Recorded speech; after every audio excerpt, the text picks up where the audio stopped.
So again, question says find the domain of the following rational functions. So remember, if we have some number divided by 0, this is going to be undefined.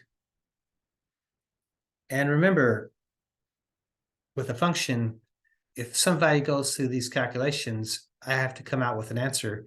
And if the denominator turns into 0, then I cannot come out with an answer. So there's not an output value that goes with the input value. So we have to restrict that, because for a function to work, every x value must go through a series of calculations and produce a y value or an output value. So to find the domain, we have to just figure out if there's any restrictions on the bottom. So 4x squared minus this 23x minus the 6 is going to equal this 0. Now, we could try factoring. So if I use the box method,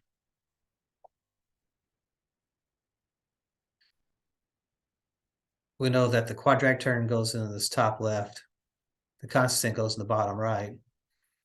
And then if we multiply the 4 times the -6, this helps us build our big T. So we get a -24 here. And we want to know the factors of -24 that have to give me this -23. So if I can figure that out, then it's factorable. What else if the first factors of 24 are a 1 and a 24? Well, to get a -24, one of them's got to be negative. To get a -23, the 24 would have to be negative. So right off the bat, we're kind of seeing that it is factorable, because 1 times -24 is -24, and 1 plus -24 is -23. So we can go ahead and move on and put these become the coefficients of my linear term. So I'm going to put the -24x here and the 1x here. Now the GCF between a 4x squared and a -24x, I believe a 4 does go into 24. So if we divide 24 by 4, we should be getting a 6. So that tells me that I can pull a 4 out, but also I can pull out an x. So a 4 and an x could come out. Now, to finish it off, we just got to figure out what times 4x is 4x squared. Well, what I'm missing is just the x. X times 4x is 4x squared. What times 4x is going to be -24x?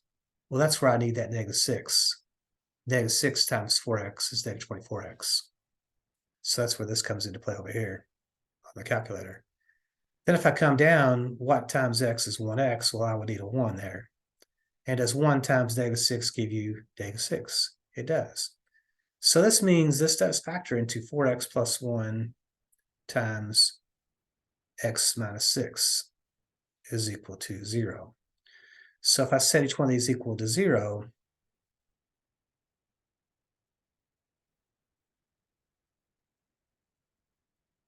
and solve for x, so the 1's got to slide over, 4x equals -1. The 4's got to slide underneath, x equals -1/4. That's the pattern we kind of start to develop on these little linear equations. So the 6 just slides over, x equals 6. So we have 2 domain restrictions. And it does say use a comma to separate these. So I would say the set of x's such that x cannot equal -1/4, comma, x cannot equal 6, since we are excluding these values that we found. So if we put these values into the function, it should make the function crash. So let's see here, y equals, we'll turn this stuff off here.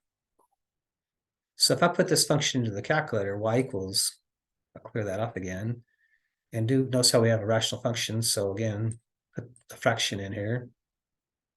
If I do this 5x times x minus 6,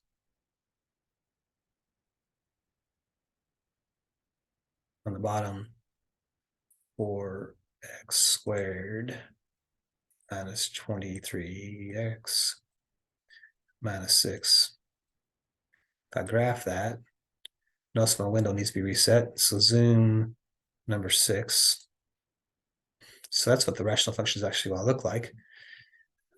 So if we look at the table, you can kind of see that things we were talking about, like if you go to where 6 is, notice that we get a crash. We don't get a Y value. Now to get the 1/4 in the negative 1/4 in here, we'd have to do some tweaking on our table. So one things we can do, if I go to table set, if I change my independent to ask, if I go now back to the table, I can actually type in this negative 0.25, if you will. If I hit enter, notice how it gives me an error. That's a domain restriction in the problem. So if I go back to table set and turn that back to auto, yeah, it should be good. Then quit. So you can kind of see from there. Also, if you look at the graph, remember x-intercepts are also zeros. So I do see this 1 here, but I don't see the 1 at the 6. We don't see that one. So all righty, we'll stop there.